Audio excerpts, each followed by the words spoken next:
All right. Well, good morning, everyone. Thank you so much for joining us at the very first session of the Public Safety Solutions for Substance Use Disorder.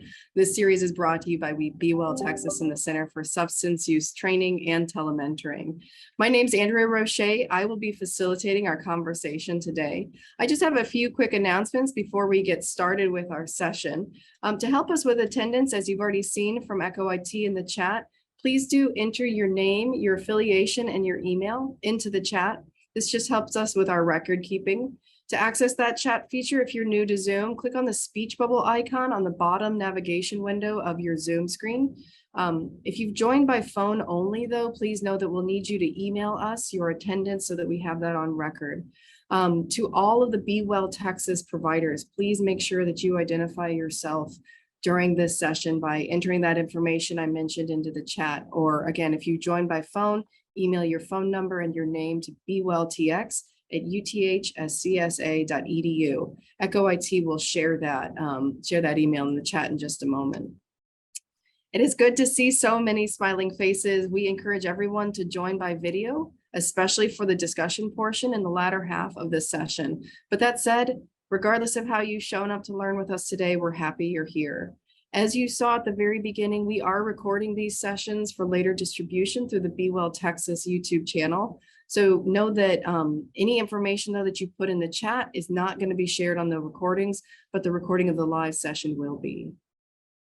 Please do stay muted unless you are speaking, and we do encourage everyone to speak. So if you join by computer, to mute and unmute, select that microphone icon on the bottom left of your Zoom controls. If you're on the phone, just press *6 to unmute, and know that there's a little bit of a lag.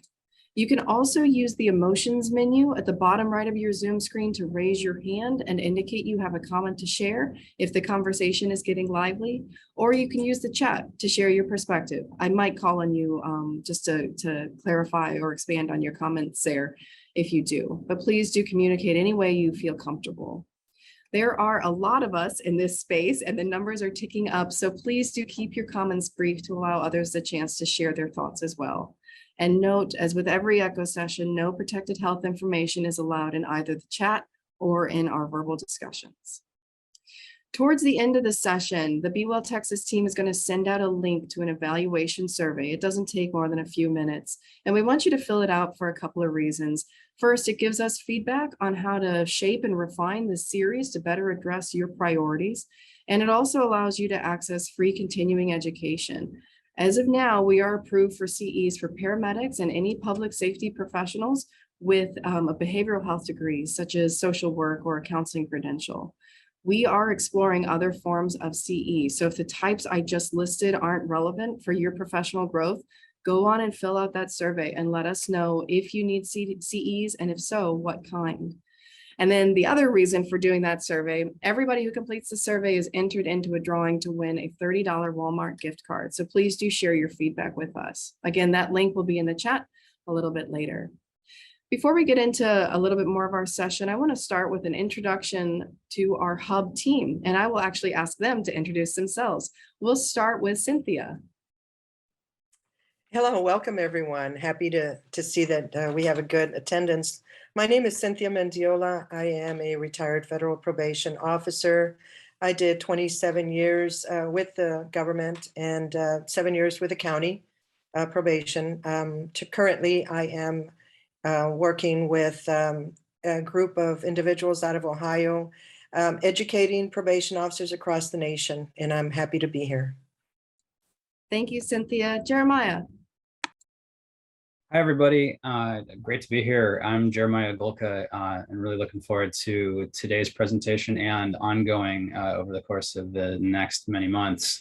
I'm the Executive Director of the SHIELD Training Initiative, which provides occupational safety and health training for folks throughout the public safety, first responder, and criminal justice fields. Thank you for joining us. David. Hi, my name is Dr. Dave Miramontes. I'm the medical director for the San Antonio Fire Department, and I'm an associate clinical professor at UT Health. So we're going to be talking a little bit later about some of one patient in our MIH, our community paramedic program. We have 11 service lines at San Antonio Fire to help keep people out of the hospital, out of the ER, as opposed to just responding to 911 calls. So you're going to hear about a case today about our team. Terrific. Thank you. Jesse.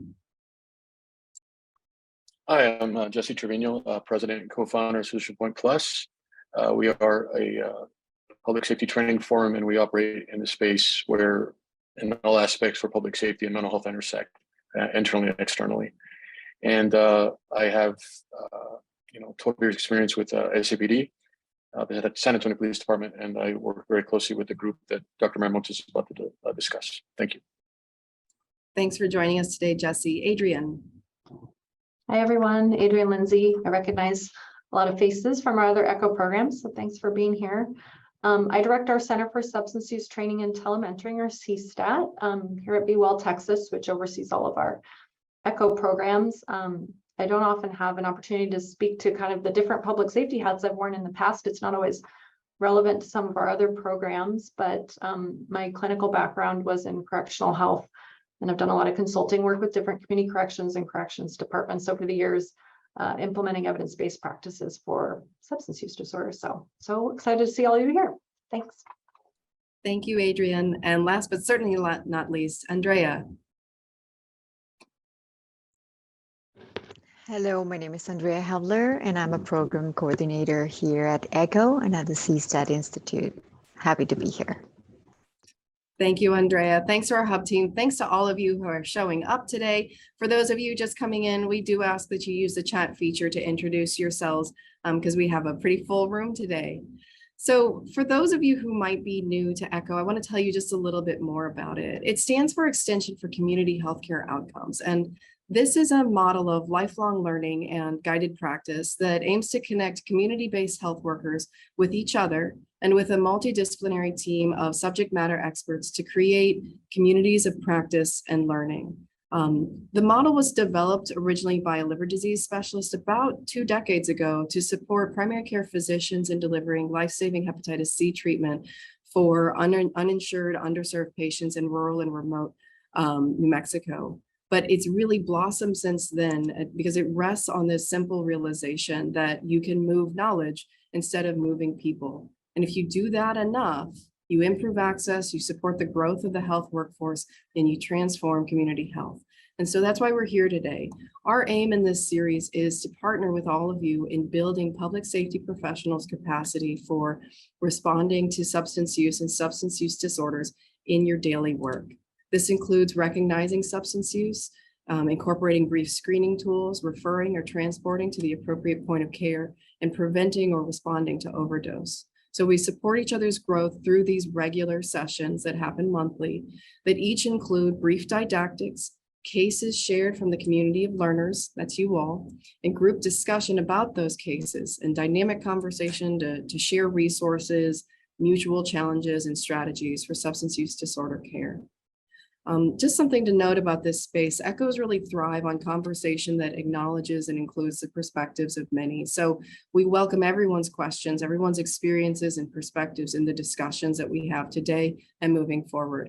Remember, we're all learners and we're all teachers in this space, so your contribution really matters.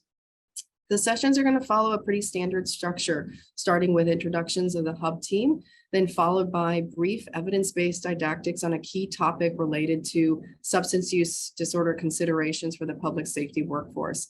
Occasionally, we'll have some programming updates from Be Well, Texas as well. Following that, a member of this learning community, any number of you, will present a case using a structured case form developed for this ECHO, and will highlight questions they might have for this group. And then we will discuss this case as a group. And this is really the heart of that all teach, all learn space that I described before. This is the opportunity for you to share your own challenges, your strategies, your resources, and your lessons learned with your peers and colleagues across multiple sectors.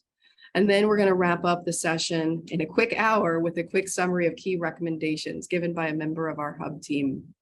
Any questions? All right. Thank you all for using the chat to enter your attendance. Before we get into the didactics, we are going to do one sort of extraordinary thing. We're going to do a couple polls here to learn a little bit more about you all and what you'd like to gain from this series. So Mark with Echo IT, could you please launch poll 1? You should see that poll opening up. It's just a 2-part question. What do you hope to gain from participating in this Echo series? Free text answers are fine. And then what 2 topics are you most interested in hearing about?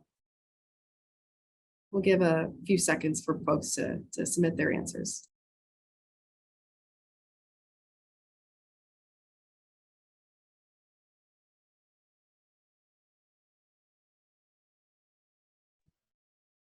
Andrew, I'm not seeing the poll. Are others seeing the poll? Could I get a nod? David, it might be that you're a co-host. You can give your feedback separately. How about that? We don't matter, Dr. M. If anybody else is not seeing the poll, we do want that feedback. Pop that over into the chat. You can even put your answers to those 2 questions into the chat, but I'll repeat them. What do you hope to gain from participating in this Echo series? And then what are 2 topics you'd really like to hear about?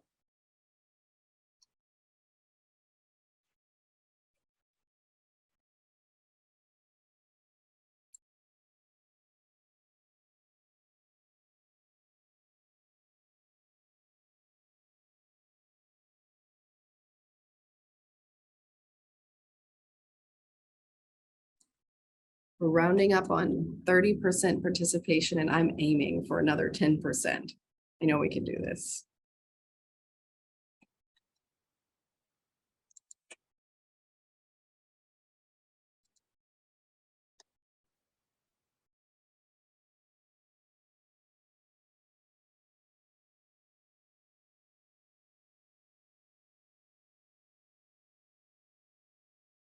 I'm actually following the rule for when you know popcorn in a microwave is done. So I have not heard any kernels popping in 6 seconds. So I think we're pretty good. All right, Mark, give it another 5 seconds and then we'll wrap. If you get cut off, that is valuable feedback. Throw it over in the chat or email our team. We want to shape these sessions to respond to what you are looking for in a learning series and what topics are most relevant and usable in your daily work.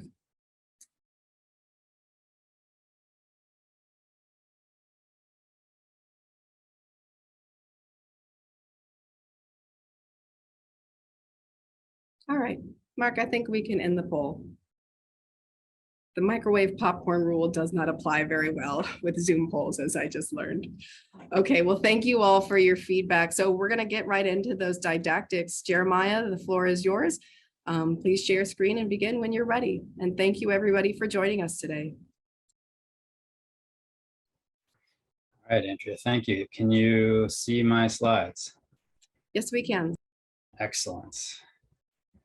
All right, well, everybody, I'm gonna put my timer on because I am going to race through a presentation that when we do it normally takes about 50 minutes, and I'm gonna do it in 15. So you'll get the slides afterwards. So don't worry if there's stuff you miss, or there is content in here and resources you may want. There'll be a place for you to look. So welcome again to the first of the public safety Echo. I am super thrilled to be here. I hope you're excited about it too. This should be really interesting. I'm the executive director of the SHIELD Training Initiative, and we're going to talk about building your resilience during the overdose crisis. So, the SHIELD Training Initiative delivers health and safety trainings. It's all evidence-based. It all provides lots of different strategies for protecting yourself, as well as for reducing the stresses that come your way due to substance use disorders in the community. What we're going to talk about today is specifically building your capacity to identify stresses and harms. Some of those are going to be really obvious, but some will be new.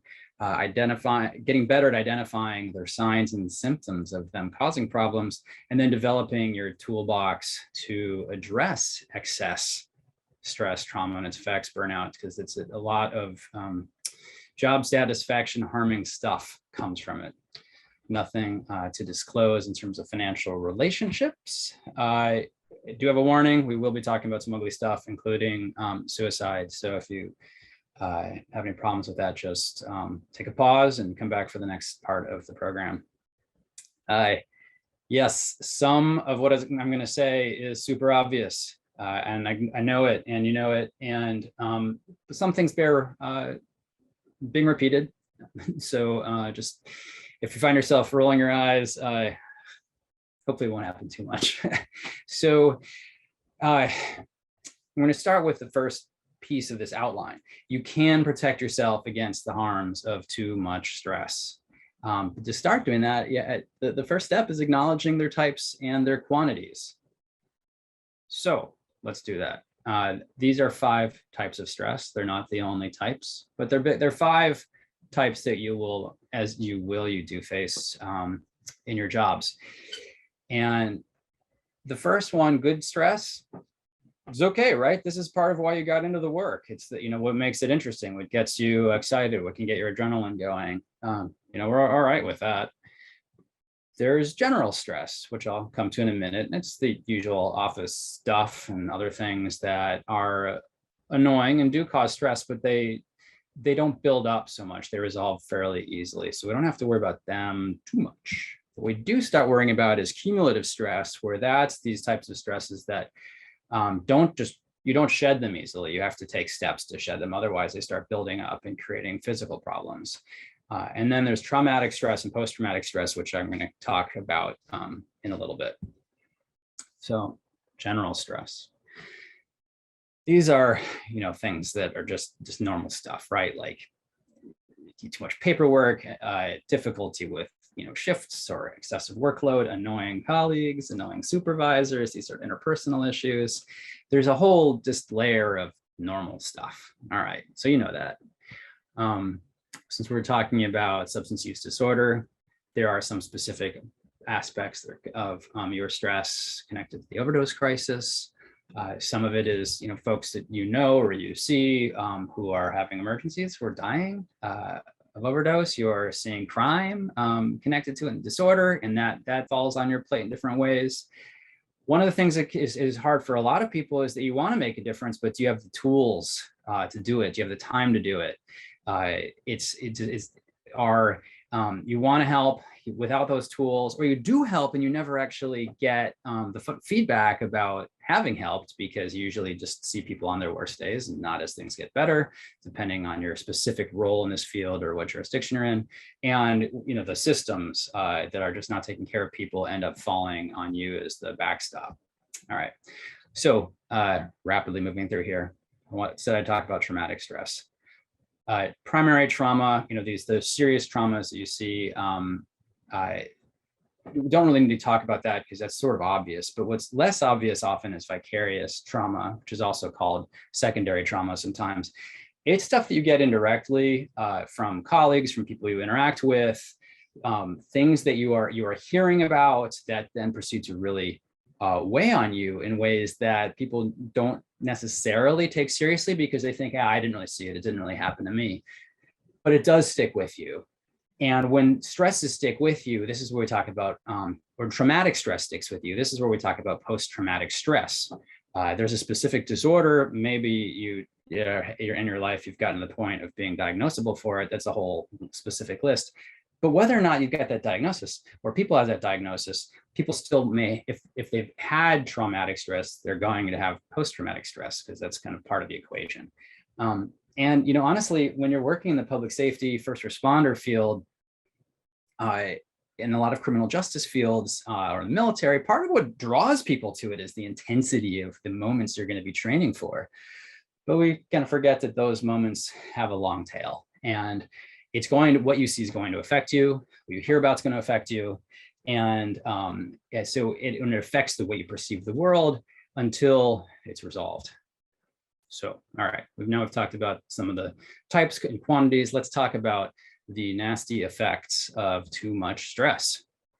So this little image here is a metaphor we use for where everyone's got the rubber band. You've got all these stretches, these stresses pulling you and pulling you and pulling you, and you've got an ability to be stretchy, but eventually, if you don't strengthen the rubber band or let it those stresses, kind of get some relief on those stresses, rubber band snaps. When that happens, bad things happen. Maybe it's bad at work. Maybe your judgment is down, your effectiveness is down.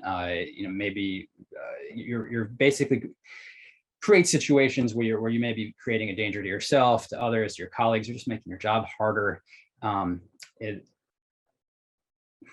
think the image kind of speaks for itself. There's also, you take it home, right? When that rubber band is stretching too far and snapping, maybe you're taking it out on loved ones, family. Maybe I sometimes had thought of putting an image here of someone coming home and kicking the dog, but then I figured no one really wanted to see someone kicking the dog. But no one wants to kick the dog, right? So that stress you bring home can lead to the kicking the dog notion. Can also lead to people shutting out their loved ones, their friends, partners, because they think that the others shouldn't have to bear what you're bearing. That harms relationships. Or just only hanging out with your own colleagues can create problems when you're trying to decompress from your stress. Hurts your health too. This is a kind of a nasty graph of how excess stress can harm the behavioral health of first responders. When you're seeing 20% of the public has these types of illnesses like depression and PTSD, but 30% among first responders, you're seeing that the stuff that you see much more intense than most of the general public is going to have harms. We're going to look at some physical harms in a moment. Here's the worst of the emotional harms, right? More police officers die by suicide than all other occupational causes. That doesn't include COVID. See, this has been the case for the last several years. And in fact, these reported suicide numbers are probably low because of the various reasons why people don't report deaths as suicide. In EMS, you're looking at rates of contemplation and suicide attempt that are on the order of 10 times higher than the national average. Whew. Okay. So how do we protect yourself from this? You look for the symptoms in yourself and signs in others, and that you see in others, and just be aware of them so that you're seeing problems that need to get solved. We'll talk about this now, and then we'll talk about problem solving. So physical stress, what does it do to your body? Just a ton. You're probably looking at this and saying, yeah, I've experienced that. I have that, this. It's this long menu of nasty physical effects of excessive stress. So this will be in the deck when we share it. So I'm not going to kind of run through all these, but there are serious physical risks.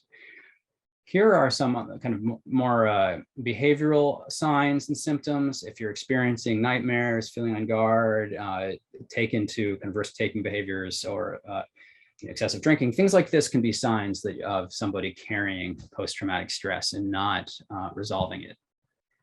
When it comes to suicide, here are a few things to look at. The ones in bold are the biggest issues: feeling hopeless, worthless, feeling a lack of purpose, feeling trapped. Those are the biggest signs. If you see that, now figuring out how you talk to somebody about that could be scary. So there are resources that can help you do that. Here, a suicide prevention lifeline, you can check it out. This will be in the deck. You can come back to it later, because like I said, I'm racing through this. Usually when our trainers do this, we take longer. They have anecdotes, much more interesting. Thank you for enduring my race. All right, so the net of all this, we know you have gone into the work that you're in because you're tough. Your training has gotten you tough. You want to do this, but you're not a robot. And everyone's got limits. So the ways of dealing with it are by building your skills. So let's talk about some ways you can build skills.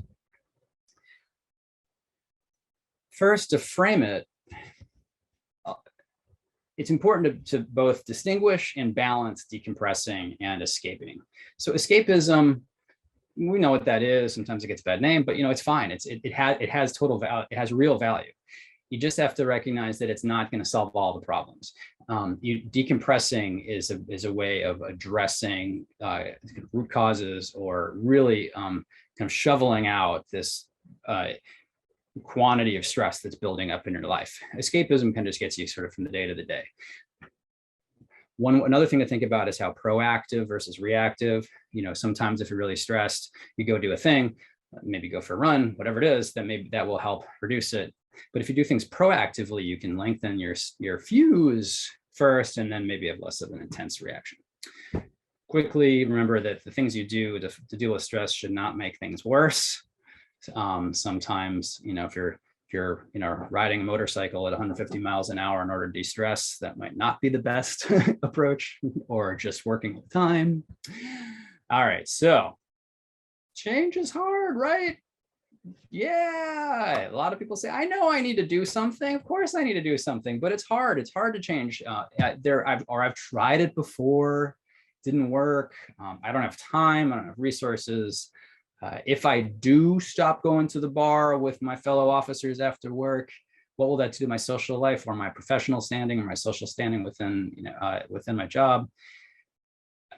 Not to say this isn't hard, but it is to say you should still, recognizing that it's hard, know that you have to take more kind of intentional action. It's good to know that the research shows starting small is actually the way forward. Like 10 minutes a day. If you start small, you can establish good habits. Active is more effective than passive. Not to say passive is bad, but active is going to get you more. So passive is watching TV, active, you know, exercising, things like that. Active is going to be more effective than passive. Doing more than one thing helps. All this together has been shown, as, you know, not surprisingly, it improves how you deal with stress. Your coping is better. Your quality of life is better. Your resiliency is better. Your effectiveness is better. Your job satisfaction is better. And you just, you know, you want to do it before things get out of hand, right? Don't do it before the snap. All right, so now we've made the pitch for why it's really a good idea. Sorry, I keep looking at my timer here to make sure I'm staying on time. There are a bunch of things you can do, and this is a spectrum of options. You could say that some of it's easier, some of it's more complicated, but it's a spectrum of options, and embracing many of these options is the best way forward. You know, when you're doing shift work, sleep can be real tough, but you need good sleep and need nutrition. A lot of folks have a hard time eating well enough on the job. That, you know, thinking about that can help. Digital health, that matters. Are you kind of being kind of crazed by your phone all the time? Or are the things that you see on social media kind of messing up with your sense of who you are and your own personal sense of success? Exercise, I mean, I'm sure you hear this all the time. It's good for you, right? It is. It's healthy. It helps you decompress hugely. The sports, martial arts, or other forms of that. Human connections, being connected, having good relationships with your people around you and in your family, and outside of work, or specific types of different ones within work, can make a big difference, especially if one's not especially. And one sector of those could be if you're feeling like you're making a difference in something, and whether you're advocating for something within work or you're involved in some kind of service outside of work. You all are in the work you're in because you're public servants and you're trying to do good. So that kind of thing may, you know, vibe with you. Hobbies, you know, of course, hobbies are good. Some take more time than others, but maybe you can find something that will really get you, you know, in the zone and free of some of the stress that's flowing in your head. Venting, journaling, you know, if you just bottle up those feelings you've got, they're going to come out and burst eventually. But if you can get them out, that can help. Venting with, you know, people you trust, journaling if you want to just do it privately. Mindfulness strategies. It's kind of a funny term, mindfulness. Some people love this, some other people don't like it, or some people think it's silly.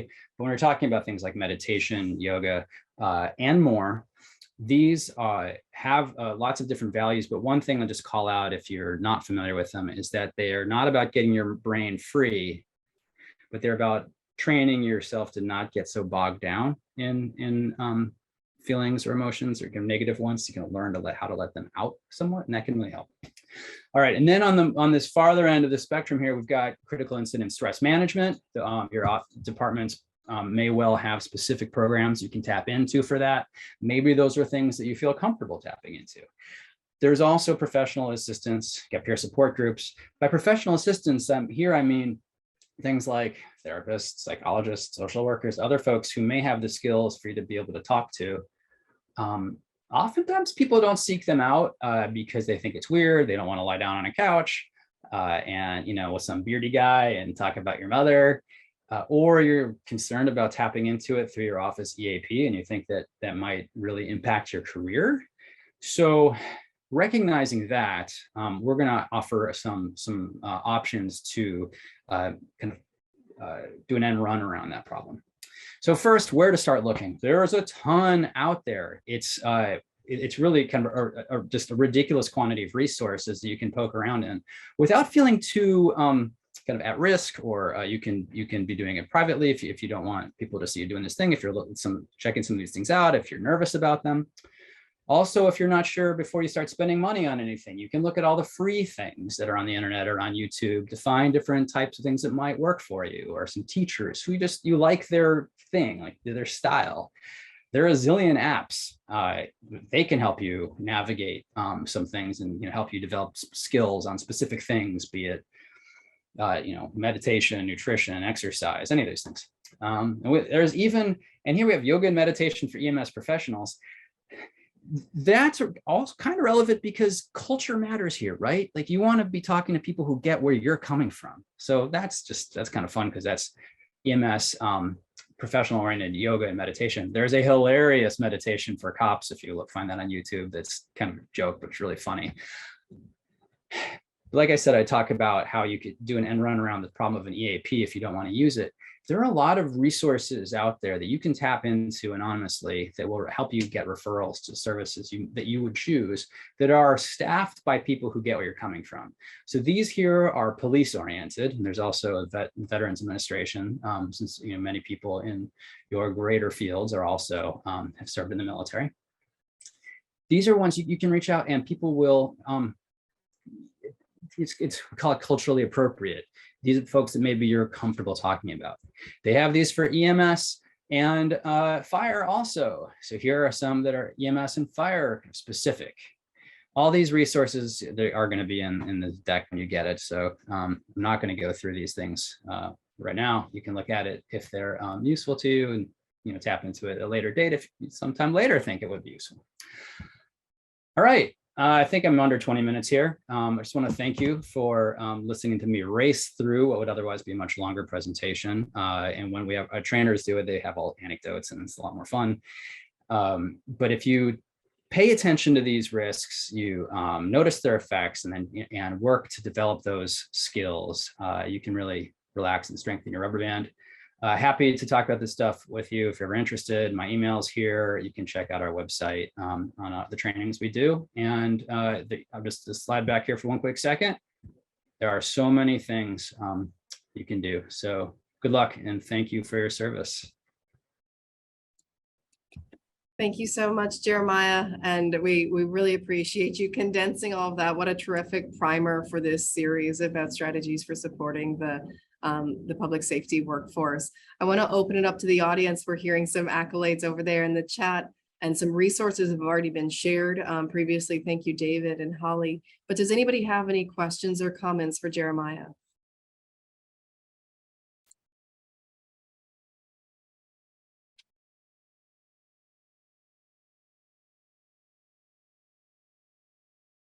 Can I just point out one thing? Megan's comment in the chat. Thank you for that, Megan. Just mentioning it's nice to hear a lecture on taking care of ourselves. And part of the reason that we wanted to start here in terms of the curricula for this program is obviously the stress that comes with the public safety sector. I'm a public safety family myself, so I can relate to a lot of this. And just the ways that the substance use disorder epidemic, and especially the overdose epidemic, ties into all of that stress as well. But I also wanted to mention, because Megan's a regular at ECHO, and I see a few other regulars, it becomes a nice kind of support network, a place that you can come and bring a complicated case and debrief with some colleagues and get some expert recommendations. So we hope that this program can serve as that mechanism for everyone if you join us regularly each month. So Thanks. Thank you, Adrian. Any other questions? And yes, these slides will be circulated. So there was chock full of resources and links, and we'll get that all out to all of you after the session.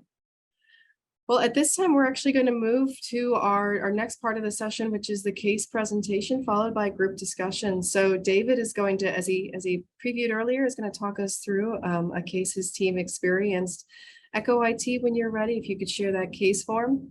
And David, when you see that case form, just talk us through the experience with this client and questions you might have for the Learning Network today.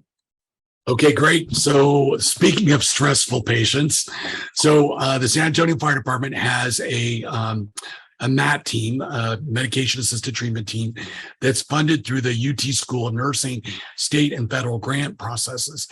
And our firefighter paramedics actually engage clients that have are persons using drugs, or they have had an overdose. And so what we do is actually engage with these patients to try and get them into recovery.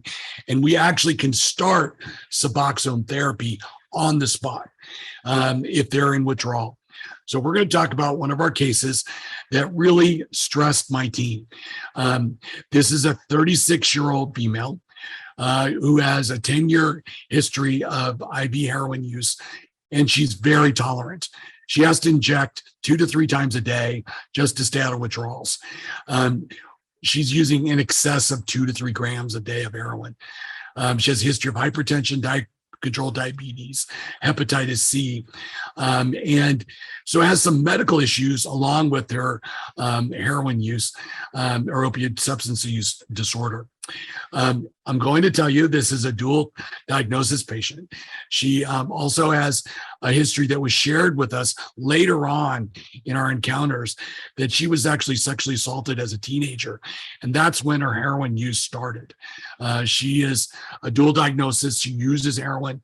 Her mental health issues of depression and anxiety have not been addressed recently, but she did have success with a 10-year sobriety, and she was in recovery for 10 years. And just in the last couple of years, started using heroin again, and was out of play with her mental health treatment. She lives alone. She has minimal friends. She's very socially isolated. Again, uses 1 to 2 grams or more. She's now used skin popping, and occasionally uses methamphetamine when she gets really low. In other words, her depression's out of control. She was engaged with the MAT team for evaluation multiple times. The most recent encounter was she was referred again for induction with Suboxone. Her CAL score was 4, but she used this morning. So in other words, she contacted me, said, please don't use. We're going to be there in the morning. We'll get you started on Suboxone. She couldn't wait that long, unfortunately, and she used that morning. She was offered referral for next day induction, and we actually left her a dose of clonidine, Zofran, and Benadryl for that night. So if she should get cravings or withdrawal symptoms, and she just can't wait the next day, then she has some oral medications at home. She was offered transportation. We tried to get her induction. We could just never get that done. And this is 5 total visits. She just won't navigate. Various reasons were I didn't have transportation. I didn't wake up in time. As many of you know, outpatient substance use disorder clinics, they do intake at 5 in the morning. I don't know why, but that's what they do. Those are the rules. And for whatever reason, they navigate early in the morning so they can go through all the intake processes and then get dosed. And this has been a problem for this patient. Scroll up. So go ahead, next page. On the third visit, we were kind of trying to problem solve what was going on. And then she disclosed, well, I've got this problem. And she showed us her legs. So she has horrible cellulitis, chronic wounds from skin popping because she has no veins left, right? So she can't even use intravenous dosing for her meds. And that's another reason why she's using so much med, is because it takes a large dose when you're using the sub-Q route instead of IV route. So she was, got some trust with us as medical providers that she at least shared this medical issue. And this cellulitis and these wounds, she never showed this to her primary care physician ever. This is a chronic lesions, wounds that have been there for years and years and years. So for us, finally, the patient navigated herself to a hospital when she got fever and sick. And the reason why she resisted going to the hospital before is because once she gets in the hospital, the medical system doesn't address her opioid use disorder or her pain effectively. She's now, I told you, 2 or 3 grams of heroin a day. That's 20, 30, 40, 50 milligrams of morphine or more a day, which in a hospital, that's unheard of for most surgical patients, right? The typical order in a hospital will be 4 milligrams every 4 hours, PRN pain, right? So she could never get good pain control, even when she was in the hospital before for some of her medical issues. So she's very hesitant of seeking care. So we just could not get her into treatment. So finally, she ends up navigating to a hospital and unfortunately had a very bad experience. She had a horrible infection. She had a joint space infection. They had to go to the OR for to wash out her hip joint, along with her wounds, along with acute withdrawal, along with depression, anxiety that just got out of hand. And unfortunately, she even left the hospital against medical advice before completing all of her treatment and went back to using heroin to manage her opioid use disorder. This was very frustrating for my crew because they've developed this relationship with this patient. They tried everything they could to try and get her engaged in opioid use treatment into the system. And we had failure after failure after failure to do that. And we actually had to have a huddle about this with my team because they were so frustrated and they knew that this person needed very aggressive medical care, wound care, and aggressive opioid use disorder care in order to prevent harm reduction, to provide harm reduction. She was very high risk for overdose and for complications of her medical treatment. So our referral process, we were trying to do the referral to New Seasons, our contracted outpatient provider. And then she ended up in the hospital and had a very bad experience, unfortunately. So that's the case. For those that are not familiar with opioid use disorder treatment, there are a number of therapies we do. One is we provide Narcan for harm reduction. That's not for the patient, but more for the family or the friends, so that if that person does overdose, they can activate the use of Narcan to save a life. So that's step one. Step two in harm reduction is trying to get them engaged in treatment, whether it be methadone, Suboxone, clonidine, naltrexone, Vivitrol, whatever therapy will work for the patient to address their opioid use disorder, which is not unlike diabetes. So you would not tell a diabetic patient, oh, just stop eating and your diabetes will be fine, right?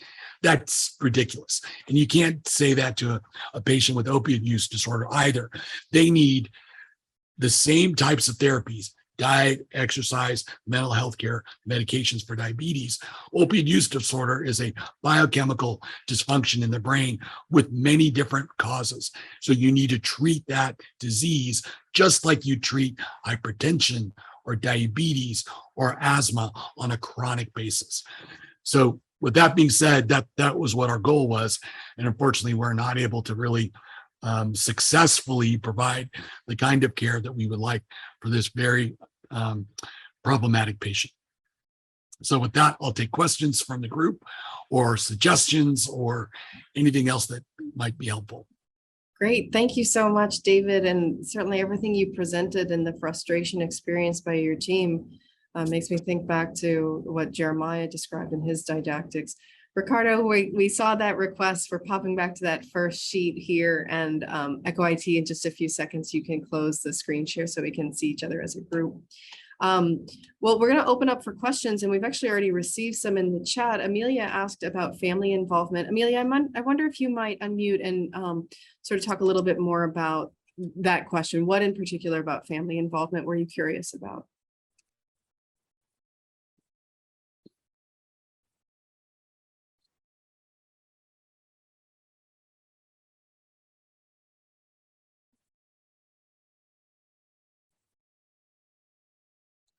Well, that's all right. I think I'll levy the question right back at you, David. Then can you Yeah, tell us sure. a little bit more about family support, family involvement with this case? So she was estranged from her family. She had no children, and she, as it often happens in patients that use substances, they become, and she was a double whammy, right? She had mental health issues and substance use disorder and medical issues. So she actually had a triple whammy here. And oftentimes these folks don't want to deal with the stressors and trauma of their family or the issues that may have led them down that path. And so they socially isolate themselves to protect themselves from further trauma. And this was the case with this patient. She had very few friends. She interacted with some neighbors. She was very socially isolated, which is often the case with patients with substance abuse disorder or with mental health issues. They're protecting themselves from further trauma because they've been traumatized in the past. So unfortunately, she did not have friends, family engagement. And that's why we're navigating them to treatment, or at least she can interact with therapeutic providers to try and engage her and get her back into normal relationships with patients, friends, family, and others, or a peer support group. Great. Thank you. And we had a quick clarification question during the presentation too. Could you describe a little bit what the MAT team is, the acronym and their scope of work? Yeah, so MAT is medication assisted treatment. Currently, we're focusing on opioid use disorder.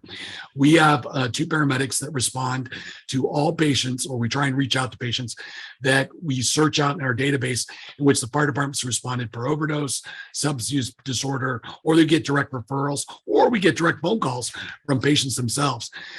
Patients who use drugs have a close-knit network, and sometimes when one person gets into treatment or recovery, they share that resource with others. And so what we do is we have 2 paramedics that go out and engage with the client. First of all, we provide Narcan harm reduction to family, friends, anybody who's there. We provide that free of charge. And then secondly, we refer them to peer counselors through our Cicada network. These are folks that have had opioid use disorder, that are in recovery and have lived that life and can help them with their journey through recovery. And then medically, we assess them medically, check to see if they have any medical issues need to be addressed immediately. And if they're in withdrawal, we do a clinical opiate withdrawal scale, COW score. And if they're in the 4-5 or higher range, and they meet criteria for inclusion, we'll provide Suboxone on the spot. Suboxone is a narcotic or an opioid agonist antagonist that fills those receptors, stops withdrawals, but more importantly, provides harm reduction because now they can't overdose. Those narcotic receptors are occupied by the medication. And now if they use even to an excess, they won't overdose and stop breathing and die. So it provides acute treatment for withdrawal, alleviates symptoms, and also it's a harm reduction technique that helps prevent them from dying in the next 24 hours after dose. And then we navigate them into our outpatient substance use disorder clinic that's contracted with us through the grant, which is New Seasons. They have 2 locations. And then they'll get started on either Suboxone, methadone treatment, and go through their normal process. And they get that treatment 90 days for free. So if they're uninsured, underinsured, or not able to get therapy another way, then this is the treatment that we have. The other option I put out in the chat was Be Well Texas, which is another low barrier telemedicine or inpatient provider that can provide such care. Again, the treatment of opioid disorder is a lifelong disease process. just like diabetes, hypertension, or asthma. It requires subject matter experts that can help this person into recovery using medication. This idea of absence only just doesn't work. And so that process is very helpful, not only to prevent subsequent overdose and save their life, but also give them lifelong recovery tools. Thank you, David, for the clarification and more sharing of the resources. Megan, you raised a question about whether the team has peer coaches. I wonder if we might come to you just to help the other learners. Can you explain a little bit more what a peer coach is and does? And then I'll ask David to answer that question. Yeah, sure. I love peer coaches. I don't think we would get anything done without them, to be totally honest. I work for UT Heroes in Houston. We have 4 peer coaches, and our coaches are folks who have lived life, who have walked in those shoes, and all in recovery. Our coaches are available by phone 24 hours for folks that we enroll. And I feel like it's someone they can talk to where they can be real and not feel like they're going to get judged. Who can kind of walk them through, okay, like, where are you at? Like, what do you need? What are you interested in doing? And it just seems like they are able to build that rapport so much better than, unfortunately, folks in the medical community who a lot of these people just don't trust, and for good reason. So I'm wondering if you had peers on your group. It sounded like you refer them to peer counselors, which is good, but maybe having a peer counselor in your group might help. Yeah, we do. We have peer coaches that meet them either with us or afterwards, or a lot of times actually our peer coaches from Cicada, which I put their website in the chat, they actually refer patients to us for medication-assisted treatment because they were not able to navigate them appropriately. For example, you have a peer coach has someone that's ready to come into recovery, but it's the Friday night of the Labor Day weekend. Nobody's open. Right?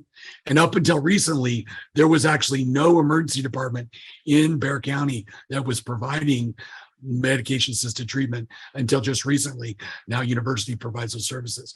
So our team could respond Saturday morning on a holiday weekend, get them started on Suboxone, get them medically stabilized, and then we'll see them Saturday and Sunday and Monday of the holiday until they can get into treatment. So once this person is out of withdrawals, then their brain can work, right? When you're in withdrawals, your brain is focused on one thing, getting drug so that I can feel somewhat normal. That's the only thing that is really driving their existence. So if you get that satisfied, then they can work on their other issues, mental health, safety and security, homelessness, transportation, food security, getting an ID, getting on insurance. So if you take that first step and get them comfortable and engaged in the process, then they can move forward in their recovery process. But it's very difficult for folks to think about those issues when they're actively withdrawing.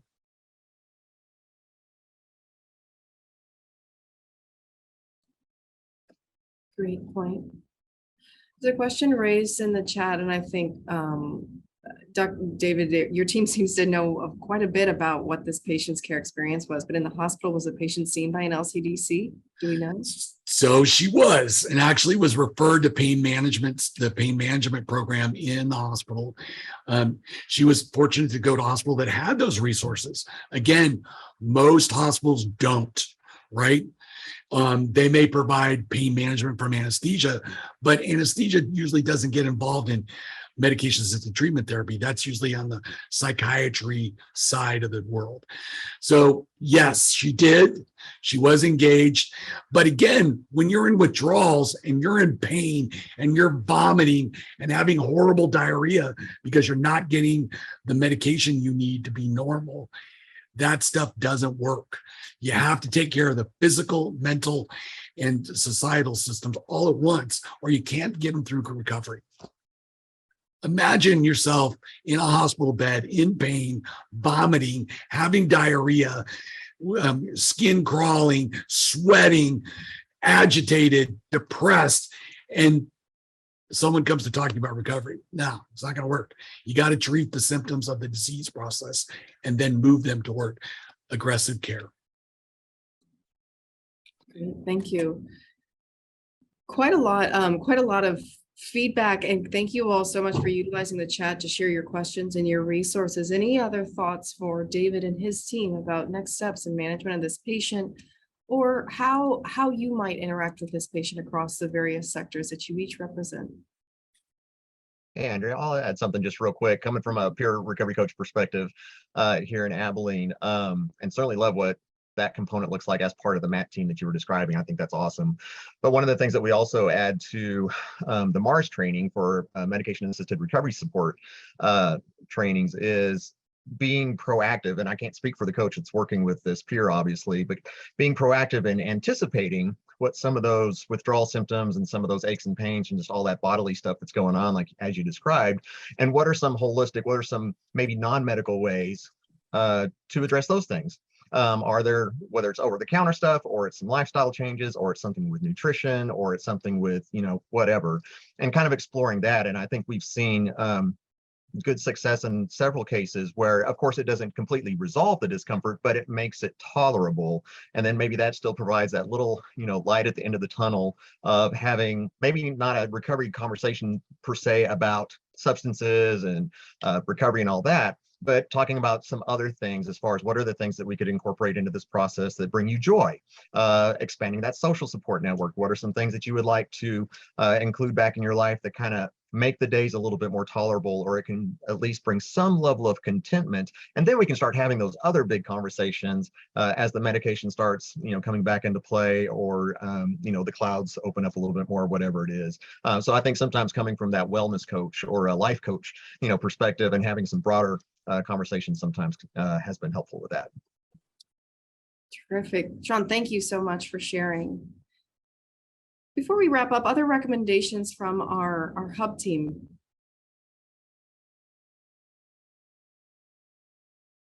I'd like to say that it's really important. I agree with Dr. Miramontes, is that it's really important to take care of the basic needs at that point, and then move on to have the person have a clear mind to move on into recovery. And I'm speaking from the probation side. A lot of times we have action-oriented officers that just want to get things done, and that can get very frustrating, and they don't want to wait sometimes, or we don't want to wait sometimes. So I think it's really important to kind of look at what is really going to be important right now before they can move on in supervision, in counseling and recovery, and those things. Good. I was going to bring up for the public safety folks, jail, police officers, probation officers. In most jails, medication-assisted treatment is not available for a number of reasons. So now they've detoxed during their jail stay, and then they get released, and that is the most terrible time for that individual, because now their tolerance is back down and they go out and use their usual dose and they overdose.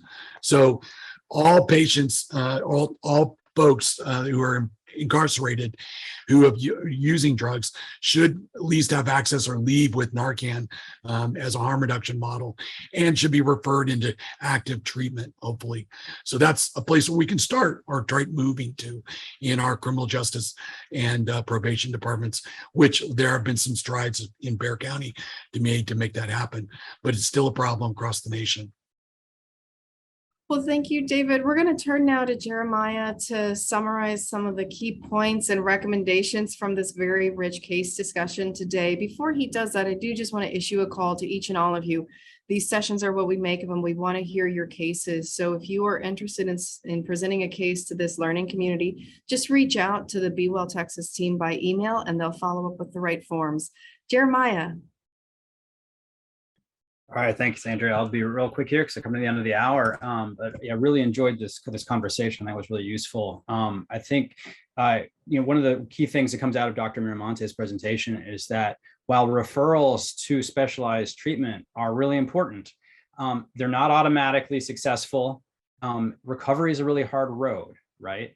As you know, with substance use disorder, return to use is part of the definition. And so addressing that will come up and up again and again, which in many ways guarantees that frustration will be part of everybody's job, which I would say circles back to my presentation on why it's important to develop those coping skills.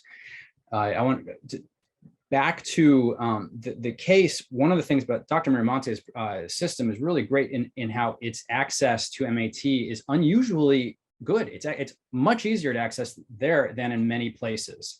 And so that's worth pointing out. And there's a question about whether methadone is something that be made more easily accessible. That raises the issue that treatment's not one size fits all. As Ray Soto said, different medications to be preferred by some people versus others. There's also the issue of, are people ready for recovery yet? Several people raised the issue of peer coaches can help meet people where they're at, help them navigate, help them find what is going to be the right thing for them at the right time, offer a sense of hope, possibility. And one more little thing here, and I think maybe that was all I wanted to offer. Oh, and then as someone else also mentioned, Dr. Miramonte's operation it's a really amazing thing they offer. But some of the people who come to it have had such lousy experiences in the past with healthcare or with the public safety system that their trust isn't there, and so they're not going to necessarily be proactive patients for themselves. And then there's the issue also of the dual and triple diagnoses that also need to be attended to. So this is all big challenging stuff that we're talking about dealing with, and you all deal with on a daily basis. So I hope we can all work together here to and build our toolkits and keep at it so you don't burn out. Keep doing what you do, please. Strengthening that rubber band. Well, thank you so much. And I see too that we've got some resources flying in the chat and still some pending questions. If we didn't get a chance to answer those or didn't have the people online who might, we're going to track down those answers and be in touch with you. And I want to point out Amy's remark in the chat. This is a challenging case, and it's important to remember to celebrate the small accomplishes, and that is certainly self-care. Thank you, all of you, for showing up to our first session. We hope to see you at many more. Our next session is Thursday, October 13th at 11 a.m. Central. Thanks to our hub, and especially thanks to all of you who show up and make these sessions what they are. We hope to see you at a future session. Use that red cap link that Echo IT shared in the chat just a few moments ago to give us your feedback. And again, submit a case. We want to learn with you. Everybody have a wonderful rest of your day and wonderful rest of your week. Bye-bye.